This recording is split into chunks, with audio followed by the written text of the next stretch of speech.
tersesat di Gunung Ciremai. Sebuah kisah nyata dari seorang yang bernama Patrick. Salam Lestari. Kali ini saya ingin berbagi pengalaman yang terjadi di tahun 2008 bulan Desember. Barangkali bisa menjadi pelajaran untuk kita semua untuk lebih memikirkan keselamatan. Hari itu, aku dan sepupuku Alvin berencana mendaki Gunung Ciremai untuk pertama kalinya. Setelah sebelumnya, kami mendaki Gunung Salak dan Sumbing. Kebetulan kami mempunyai teman orang Kuningan, Irma namanya. Kami bertemu Irma di sebuah konser musik underground di daerah Bekasi. Setelah pergi ke warnet untuk mencari info mengenai Gunung Ciremai, maklum, kami masih menggunakan HP jadul pada tahun 2008. Berangkatlah kami dari Jakarta menuju Kuningan, yang sebelumnya sudah mengontak Irma dan dia setuju untuk menemani kami mendaki. Singkat cerita, sampailah kami di Terminal Kuningan sekitar jam 5 sore. Dan Irma sudah menunggu kedatangan kami bersama temannya Hendra. Lalu langsung menuju rumah Irma yang ternyata tepat berada di kaki Gunung Ciremai. Tapi lucunya, meskipun tinggal di kaki Gunung Ciremai, Irma dan Hendra sama sekali belum pernah mendaki Gunung Ciremai. Mungkin karena mereka bukan pendaki seperti kami. Setelah puas ngobrol panjang lebar, kami memutuskan untuk mulai pendakian tanpa pamit ke Ibu Irma. Karena Ibu Irma pergi ke masjid, dan kata Irma sudah biasa pergi tanpa berpamitan. Kami menuju pos perizinan terdekat. Tapi Hendra menyarankan kami tidak perlu ke pos perizinan, dengan alasan dia orang kampung sini. Aku dan Alvin akhirnya menurut saja. Aku mengeluarkan kompas sebagai patokan arah yang menunjukkan puncak ada di arah timur. Perjalanan dimulai. Hendra memimpin perjalanan melalui ladang-ladang warga dan menembus hutan pinus yang dipenuhi semak belukar yang ditebas Hendra menggunakan parang yang dibawanya dari rumah Irma. Dan ternyata langsung tembus ke jalur utama via Palutungan. Tepatnya sebelum pos 3, Pangguyungan Badak. Dan terus mendaki hingga pos 4. Setelah menemukan lahan datar, kami memutuskan membuka tenda di sekitaran pos 4. Setelah ngopi dan makan cemilan, kami memutuskan untuk tidur. Tapi karena tenda yang kami bawa hanya cukup untuk 2 orang, akhirnya aku dan Hendra memutuskan untuk tidur di depan tenda. Sial, malam itu mataku belum juga bisa terpejam. Kulihat jam di tanganku menunjukkan pukul 00:30 malam. Aku memutuskan untuk duduk dan menyalakan sebatang rokok. Kulihat Hendra yang sudah masuk ke alam mimpi ditandai dengan dengkurannya. Dan tiba-tiba ada suara seperti orang berjalan dari semak-semak di depanku. Tiba-tiba saja aku menjadi merinding. Lalu kusorot senter ke arah semak-semak dan terlihat sosok seperti nenek-nenek bungkuk mengenakan kebaya berjalan dengan tongkat menuju ke arahku. Langsung kubuang rokok di tanganku dan masuk ke dalam tenda membangunkan Alvin untuk bertukar posisi. Tapi tidak mengatakan kalau aku baru saja melihat nenek-nenek. Pagi pun tiba. Setelah sarapan, kami melanjutkan perjalanan menuju puncak. Tapi tak satu pun pendaki yang kami temui di sepanjang perjalanan hingga puncak. Mungkin karena waktu itu hari kerja. Akhirnya, sekitar 6 jam perjalanan, kami tiba di puncak dan tidak ada orang sama sekali. Sekitar setengah jam di puncak, barulah ada satu rombongan dari Bandung berjumlah 6 orang yang gabung bersama kami dan berkenalan. Di tengah obrolan, aku menanyakan keberadaan bunga Edelweiss di gunung ini. Dan setelah dijelaskan, kami pun bergegas pergi menuju ladang Edelweiss sekalian turun. Sampailah kami di ladang Edelweiss. Irma dan Hendra ternyata baru pertama kali melihat bunga itu. Aku dan Hendra pun dengan sotoy menjelaskan tentang bunga Edelweiss dan segala mitosnya. Puas berada di ladang Edelweiss, kami kembali melanjutkan perjalanan untuk turun. Waktu itu sekitar pukul 15.00. Lalu tibalah kami di persimpangan Linggarjati dan Palutungan. Kami ambil jalur menuju Palutungan. Hingga hari mulai gelap, kami belum juga menemukan jalur yang sama yang kami lewati waktu naik. Tapi di sini kami masih belum berpikiran macam-macam. Karena kami pikir memang jalur utama via Palutungan masih jauh. Akhirnya sekitar pukul 19.00, kami memutuskan untuk membuka tenda, lalu melanjutkan perjalanan keesokan harinya. Pagi tiba. Sekitar pukul 6.00, kami mulai melanjutkan perjalanan turun. Hampir 3 jam kami berjalan, tapi belum juga menemukan jalur yang kami lalui waktu naik. Anehnya lagi, ada seekor kadal yang terus mengikuti kami entah sejak kapan. Aku mulai cemas saat itu dan yakin bahwa kami tersesat karena jalur yang kami lewati terputus. Hanya ada semak belukar setinggi 1 meteran di depan kami. Kami pun berhenti dan berunding, apakah akan dilanjutkan terus turun atau kembali ke puncak. Akhirnya diputuskan kami semua kembali ke puncak. Kadal itu terus mengikuti kami. Karena penasaran, Hendra mencoba mendekati kadal itu dan menghentakkan kaki tepat di depannya. Tapi kadal itu tetap tidak pergi, seolah menantang Hendra. Alvin pun menyarankan kami tetap berjalan tanpa menghiraukan kadal tersebut. Hingga sore hari, kami belum juga keluar dari hutan yang didominasi pepohonan besar. Aku pun mencoba mengikat tali rapia biru. Tali rapia ini memang selalu kubawa setiap pergi mendaki sebagai tanda. Dan anehnya, kami selalu kembali melewati tanda yang kupasang tersebut, ditambah kadal yang masih terus saja mengikuti kami. Hari pun telah gelap. Kami kembali membuka tenda dan membuat santap malam. Untuk persediaan bekal kami masih lumayan banyak, terutama biskuit. Air yang kami bawa pun masih lumayan banyak. 1 jerigen air 5 liter. Itu juga masih utuh. Puas mengisi perut, kami memutuskan untuk tidur. Suasana kali ini begitu hening. Tidak ada suara binatang hutan sama sekali seperti biasanya. Aku pun mulai terlelap di luar tenda.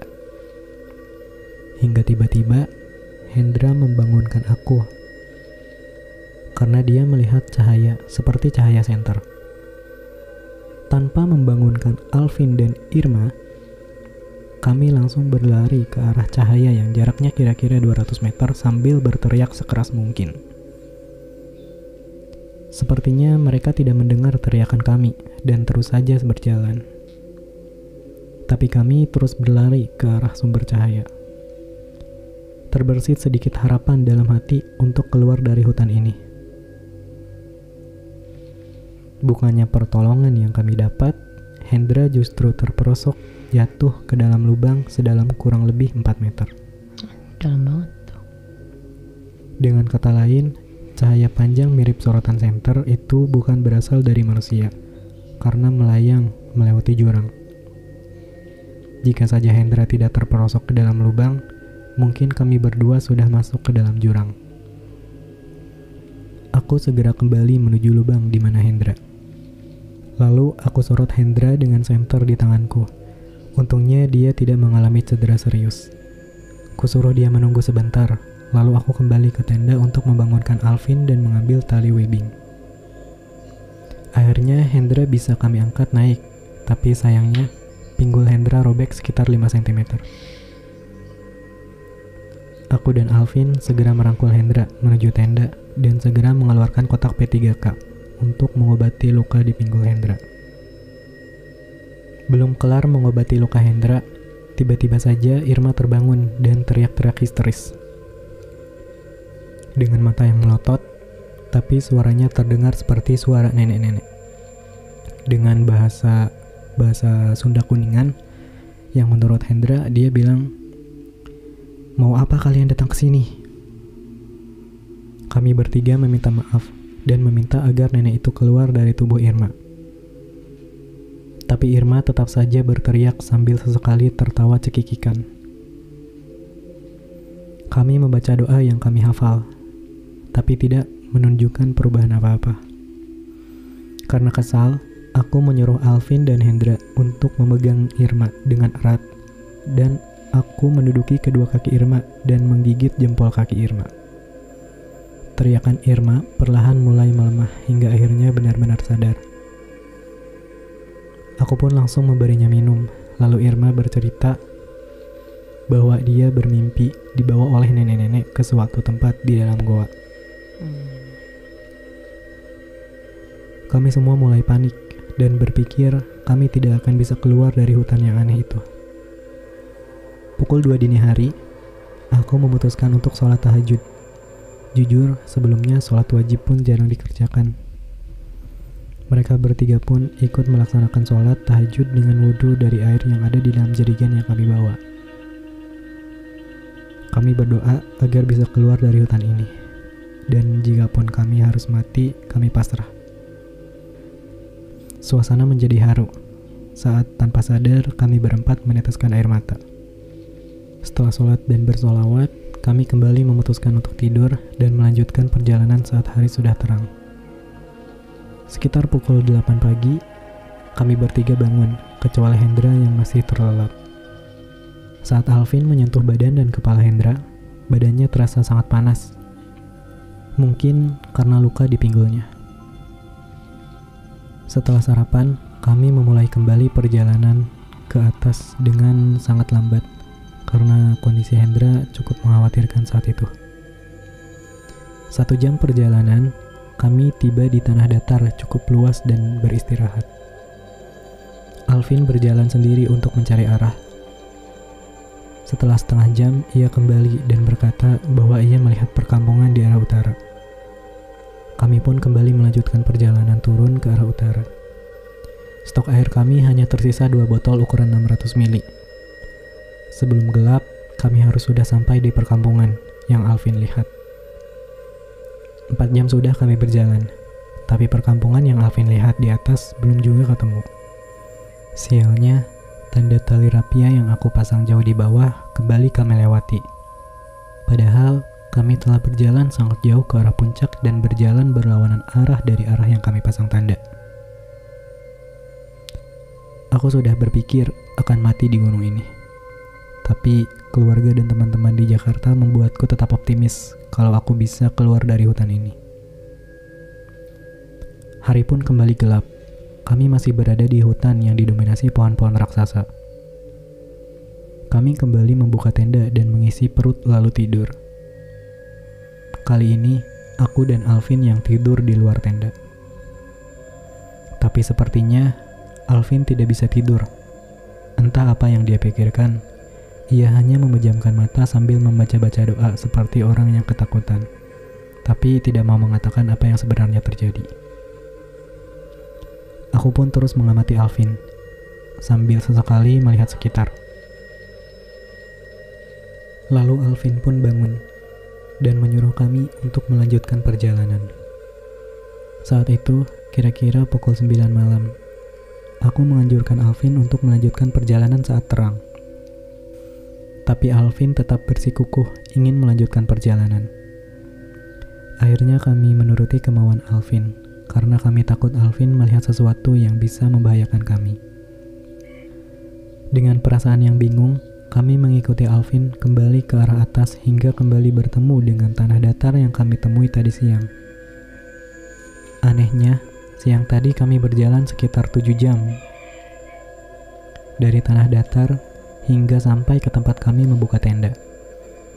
Tapi kali ini hanya membutuhkan waktu sekitar 30 menit kami sampai di tempat itu.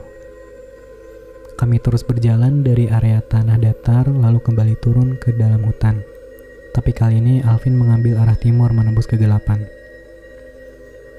Entah apa saja yang kami lewati, karena sumber cahaya hanya dari senter yang berada di tangan Alvin. Hingga sekitar 2 jam perjalanan, kami telah keluar dari hutan dan terlihat jelas lampu-lampu dari rumah warga sekitar dari kejauhan.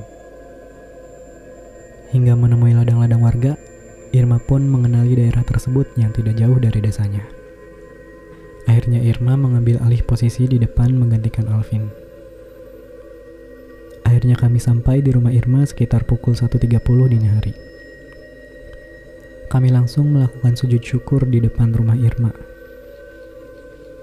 Aku bertanya kepada Alvin, dari mana ia langsung tahu jalan pulang? Alvin bercerita, di saat kami memutuskan untuk tidur, seorang kakek-kakek datang menghampiri dan mengatakan, jika kami ingin keluar dari hutan itu, kami harus segera mengikutinya. Dan kami pun mulai bercerita tentang apa yang kami alami selama di Gunung Ciremai. Ternyata, sejak awal pendakian, saat memasuki kawasan hutan pinus, Alvin memang sudah merasa diikuti oleh nenek-nenek. Berbeda dengan Irma, yang merasa sering melihat sosok hitam berbadan besar dengan mata merah saat tersesat dalam hutan. Hanya Hendra yang mengaku tidak melihat apa-apa. Tapi kami tidak percaya, karena ia terlihat seperti menutupi sesuatu. Akhirnya, Irma masuk membangunkan ibunya yang sedang tertidur. Lalu langsung memeluk ibunya dengan erat dan menceritakan bahwa kami baru saja tersesat di Gunung Ciremai. Ibunya Irma pun langsung mencaci maki kami semua. Dia bilang bahwa warga kampungnya tidak ada yang berani mendaki Gunung Ciremai kecuali untuk mencari ilmu-ilmu tertentu. Kami bersyukur karena masih bisa kembali dengan selamat dan tidak akan ceroboh lagi mendaki gunung secara ilegal. Sekian. Semoga dapat diambil muatan baiknya dan dibuang muatan buruknya. Jangan takut mencoba mendaki gunung, asal peralatan safety, teman berpengalaman, dan mental yang kuat dijamin pendakian aman. Dan jangan lupa juga sopan santun di gunung atau hutan tersebut.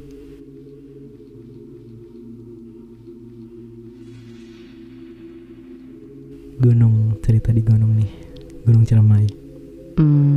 By the way, lo pernah nggak mendaki gunung? Gua nggak pernah daki gunung sih. Padahal rumah kita di kaki Gunung Ciremai ya.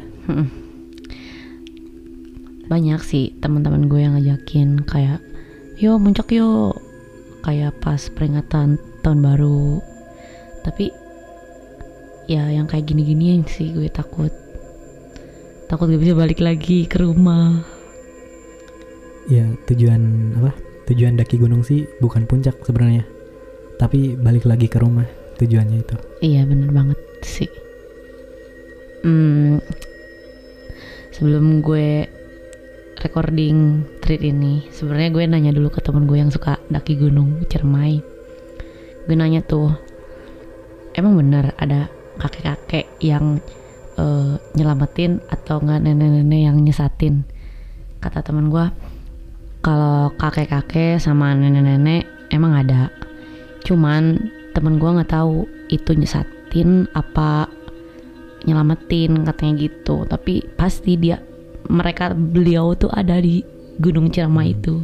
Sosok itu kayaknya emang sesepuh di sana kali ya kayaknya. Dan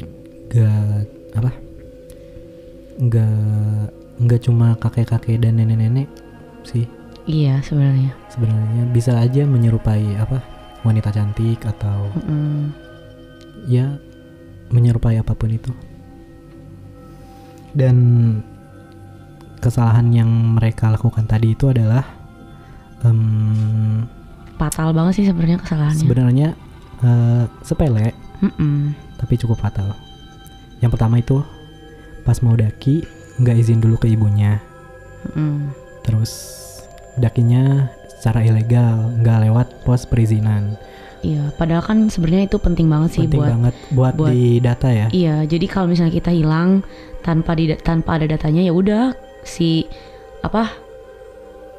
penanggung jawab yang mendaki itu nggak akan tanggung jawab kita hilang gitu. Iya, si pos perizinan tersebut tidak tahu menahu, soalnya kan memang tidak secara ilegal, tidak melewati pos perizinan. Dari awalnya aja udah nggak benar. Jadi ya mungkin buat kalian semua lain kali kalau misalnya mau daki, yang terpenting sih izin orang tua, minta doanya biar bisa balik lagi ke rumah. Kalau kalian mau menuju ke tempat-tempat tertentu, jaga sikapnya, jangan sompral, itu yang penting sih. Buat teman-teman yang pengen ceritanya diperdengarkan ke pendengar lain, bisa banget kirim via voice note atau ketikan di Instagram @podcastsemihoror ataupun di Twitter di @psh_podcast. Atau bisa juga kirim cerita di email kami podcastsemihoror@gmail.com. Jangan lupa juga follow Podcast Semi Horor di Spotify. Ya, dan semoga cerita kali ini bisa menjadi pembelajaran buat kita semua yang mau mendaki gunung terutama, dan pergi-pergi ke tempat yang emang masih kental sama yang kayak gitu-gitu lah pokoknya. Sebenarnya gak cuma di tempat-tempat kayak gitu ya.